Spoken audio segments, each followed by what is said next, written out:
ఇప్పుడు మీరు హైదరాబాద్ ఎవరిని కదిలించినా లేదా తెలంగాణలో ఎవరిని కదిలించినా ఈ 22A అనేది రేవంత్ రెడ్డి తీసుకొచ్చారని 190 మంది నమ్ముతున్నారు. అదే దుర్మార్గం. ఏంటంటే కాంగ్రెస్ పార్టీ దౌర్భాగ్యం ఏంటంటే దాన్ని ఇది చేయలేకపోవటం.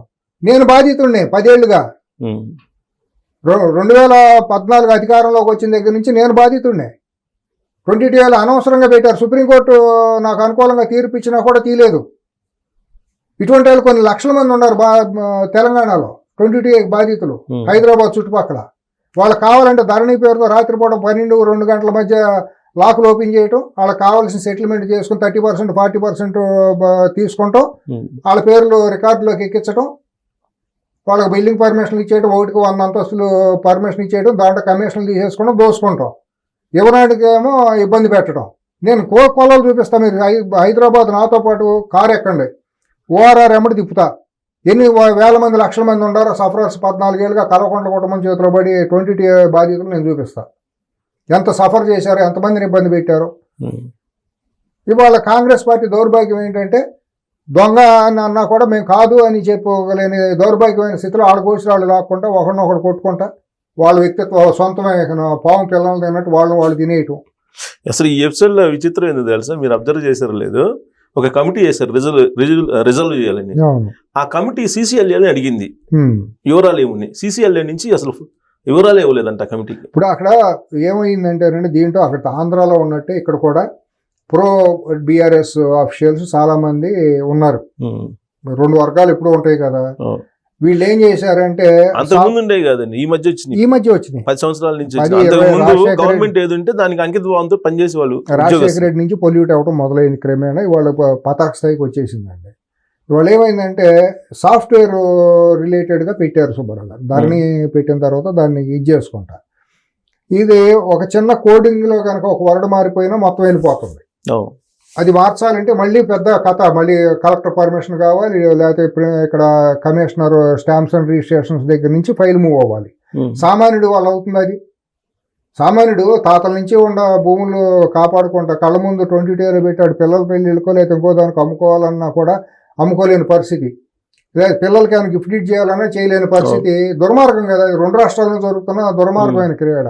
మీరు రంగారెడ్డి, సంగారెడ్డి లాంటి జిల్లాలకు వెళ్ళండి, మేడ్చల్ జిల్లాలకు వెళ్ళండి. నేను సంగారెడ్డిలో చూస్తాను, ఎక్కడెక్కడి నుంచో పాపం లంబడాలు వస్తారు STలు. రోజు వాళ్ళు అమాయకులండి, చదువు సంఖ్యలు కూడా ఉండవు. వాళ్ళందరూ బాధితులు. ఈ 22A దీని కింద ధరణి కింద భూములు పోయి వాళ్ళ ఫైల్ కదలదు. వీళ్ళు వచ్చి దాన్ని సరిచేద్దామని చెప్తే అయ్యవారిని చెబితే కోతి అయినట్టు వాళ్ళ మొత్తం మారిపోయింది.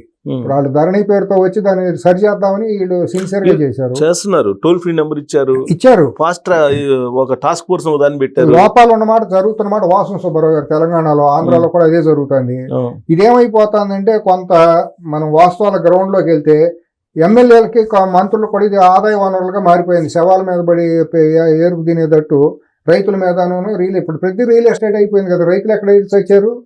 రైతు కూడా రియల్ ఎస్టేట్ వ్యాపారులాగా అయిపోయిన పరిస్థితి వచ్చింది. అదేమిటి భూముల విలువ పెరిగింది కదా, నీకే ఎత్త పోతుంది అన్నట్టు ఇది అవుతుంది. నీకు తీపిచ్చాలంటే నాకు ఎంత ఇస్తావు అని ఇది ఒక వ్యాపారం. లేదా నీ 22లో ఉంది కదా, 100 రూపాయలు ఉంది కదా, 25 రూపాయలకి ఇస్తాను, నువ్వు అమ్మేసుకొని నువ్వు చేసుకోలేవు. ఇది ఒక వ్యాపారం. ఈ పరిస్థితుల్లో ఫైల్ మూవ్ అవ్వాలనుకోండి, అమాయకులు వీళ్ళకి ఏమీ తెలియదు. వంశపారంపర్యంగా 1954-55 నుంచి సేత్వార్ నుంచి మొత్తం అంతా వీళ్ళే ఉంటారు. ఆ సాఫ్ట్వేర్ చేసిన పొరపాట్లకి మొత్తం అంతా డేటా అంతా మారిపోయి వాళ్ళ అలకలోలంగా ఉన్న సమాజం. ఆ ఇంపాక్ట్ అంతా ప్రభుత్వం మీద పడుతుంది. ప్రభుత్వం సరిచేయాలి అని అంటే అది 1, 2, 2 చేసేది కాదు కదా. ఆ సాఫ్ట్వేర్ మొత్తాన్ని మార్చాలి. మారితే ఏమవుతుంది, మొత్తం కొలాప్స్ అయ్యే పరిస్థితి వస్తుంది. ఇదేంటంటే టెక్నాలజీ మీద ఎంత అయితే ఆధారపడతాం అంత ఇబ్బందులు కూడా ఉంటాయి మనకి. ఇవాళ సాఫ్ట్వేర్ పేరుతో మొత్తం అంతా ఇక్కడ అలకలోలంగా. నేను ఎందుకంటే గ్రాస్ రూట్లో నేను ఇంపార్టెంట్ అధికారులతో మాట్లాడి ఏంది ఇది గొడవ అంటే నేను మాట్లాడితే ఏం చెప్పమంటారు, సాఫ్ట్వేర్లో ఇది ఉంది, మా కోడ్ ఒకటి మారిపోతే మొత్తం మారిపోతుంది. అయినప్పుడు మేము అందరికీ డేటా తీసుకుని ఎక్కడెక్కడ ఎన్ని ఎకరాలు ఉంది, ఎందుకు పెట్టారు అనేది అడిగామని అంటారు. మీరే పెట్టారు, మళ్ళీ మీరు MRO మళ్ళీ రిపోర్ట్ రాయాలనుకోండి. ఇవాళ ఇంకో ఏమవుతుందంటే తెలంగాణలో సుబ్బారావు గారు, మొన్నటి దాకానేమో SIR అని చెప్పి దాని మీద వీళ్ళందరూ దాని మీద ఉన్నారు. మొన్నటి దాకానేమో 22Aకి ఏది పెట్టాలో చెప్పమని అప్పుడు పెట్టారు. మళ్ళీ మధ్యలో ఇంకో ఎలక్షన్ వస్తుంది. ఇప్పుడు మళ్ళీ వేరే పని అప్పచెప్పారు. ప్రజా సమస్యలు ఎప్పుడు తీరాలి? నిజమైన బాధ్యతలు వెళ్ళి అక్కడికి వెళ్ళి చెప్పుకోవాలంటే మాకు టైం లేదు, మేము తర్వాత రమ్మంటారు. పొద్దు నుంచి సాయంత్రం దాకా ఎక్కడ పడి ఉంటాడు రైతు అనేవాడు, పేదాడు వెళ్ళి ఎంఆర్ఓ ఆఫీసులు, ఆర్డీఓ ఆఫీసులు ఎక్కడ తిరగలరు.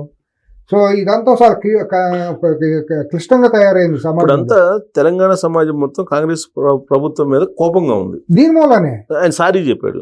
ఎవరు పొంగులేటి శ్రీనివాసరెడ్డి గారు సారీ చెప్పారు. సారీ చెప్పారంటే తప్పు ఒప్పుకున్నట్టు కదా. అది ఎక్కడే నేను మొన్న మీకు రాశాను, గుర్తుందా మీకు? వాట్సాప్ లో రాశాను. సెల్ఫ్ గోల్ కొట్టుకుంటాం తప్పించి ఇంకోటి కాదు. నిజమైన పరిణతి ఉండాలి. ఏం చెప్తారు అది రుజువులతో సహా చెప్పొచ్చు. ఎప్పుడెప్పుడు ఏం జరిగిందని చెప్పాలి.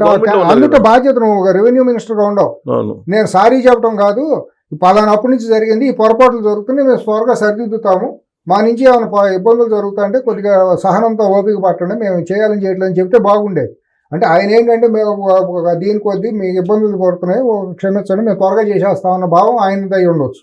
కానీ దాన్ని ప్రత్యర్థులు వేరేలాగా చేశారు కదా. అదే కదా, బాధ్యతలో ఉండాలి. మాట్లాడాల్సిన భాష స్పృహతో మాట్లాడాలి కదా. ఎట్టబడితే అట్లా మాట్లాడితే దాన్ని వాళ్ళ సోషల్ మీడియాలో రామునితో కపివరుండు ఇట్లని, ఏదల్లా రామునితో కపివరుండు ఇట్లని అన్నట్టు మారిపోతుంది కదా. వాళ్ళు అట్ట అయిపోయి కాంగ్రెస్ డిఫెన్స్ లో పడిపోయి రకరకాలుగా కథనాలన్నీ రావటం, అక్కడేమో వాళ్ళిద్దరూ హరీష్ రావును కేటీఆర్ సుధపోసలాగా రోజు దాడి చేయటం, ఇక్కడ ఒంటరి పోరాటం చేయటం రేవంత్ రెడ్డి, దానికి సపోర్ట్గా ఎవరు మాట్లాడలేకపోవటం. సార్ దీని అంతా వెనక ఒక కుట్ర ఉందని అంటారు. ఏంటంటే ఇప్పుడు ఈ మధ్యకాలంలో ఏసీబీ బాగా యాక్టివ్ అయింది తెలంగాణలో. ఎవరిని టచ్ చేసినా 200 కోట్లు తక్కువ మినిమం. పేదవాడు 200 కోట్లు ఉంటే పేదవాడు. అవును, అసలు ఎక్కడ రైట్ చేసినా ఇదే పని. అయితే దీన్ని తట్టుకోలేక ఉద్యోగులే కొంతమంది చేసిన కుట్ర అంటారు. అదే నేను ఇందాక 2 వర్గాలు తయారైపోయి దీన్ని బాగా తినబలిసిన కోడి ఇల్లెక్కి కూసింది అంటారు కదా, డిక్కి బలిసిన కోడి అని మనల్ని అంటారు కదా. అట్టా ఇవాళ ఏమైపోయిందంటే ఏసీబీని రేవంత్ రెడ్డి అధికారంలోకి వచ్చిన తర్వాత చాలా ఫాస్ట్ గా మూవ్ చేస్తున్నారు. ఆయన పెద్ద పెద్ద తిమింగళాలన్నిటి మీద పడతా ఉన్నారు. వారానికి 2 ఈజీగా మినిమం పడుతున్నారు. అసలు పడతా అంటే వీళ్ళకి ఇదే ఇప్పుడు 200 కోట్లు 2 ఏళ్లలో సంపాదించాడా పోనీ? ఒక ఆఫీసరు, సుబ్బారావు అనే తహసీల్దారు 200 కోట్లు వాళ్ళు పట్టుబడతా అంటే 2 ఏళ్ల కాంగ్రెస్ ప్రభుత్వం రేవంత్ రెడ్డి ప్రభుత్వం వచ్చి నాకు సంపాదించుకుని ఆస్తే అది ఇంపాసిబుల్ కాదు కదా. ఒక్కొక్కరికి 20 ఎకరాలు 30 ఎకరాలు పేర్లు రాసి డాక్యుమెంట్లతో సహా ఎప్పుడెప్పుడు కొనుక్కుంది ఎప్పుడు ఉందా అది కదా. అది లాస్ట్ 10 ఏళ్లలో దోసుకున్న డబ్బుగానే రుజువు అవుతుంది కదా. ఎప్పుడు ఏ ప్రభుత్వంలో దోసుకుంది అనేది దానికి బాధ్యత మీరే కదా, బీఆర్ఎస్ఏ కదా. దాన్ని కాంగ్రెస్ పార్టీ చెప్పడంలో వైఫల్యం చెందుతుంది. పార్టీ పరంగా కానీ ప్రభుత్వ పరంగా కానీ అక్కడ బలమైన వాయిస్ లేకపోవడం, అంతర్గత కుమ్ములాట్లో ఒకడు పైకి ఎక్కుతాడు, వాడు కిందకు లాగుతాడు, వాడు గోసి లాగుతాడు, ముఖ్యమంత్రి నువ్వెంత అంటాడు ఒకడు, ఇంకొకళ్ళు వచ్చి సవాలు ఇసురుతూ ఉంటారు. పార్టీలో అసలు అల్లకల్లోలంగా ఉంది అక్కడ.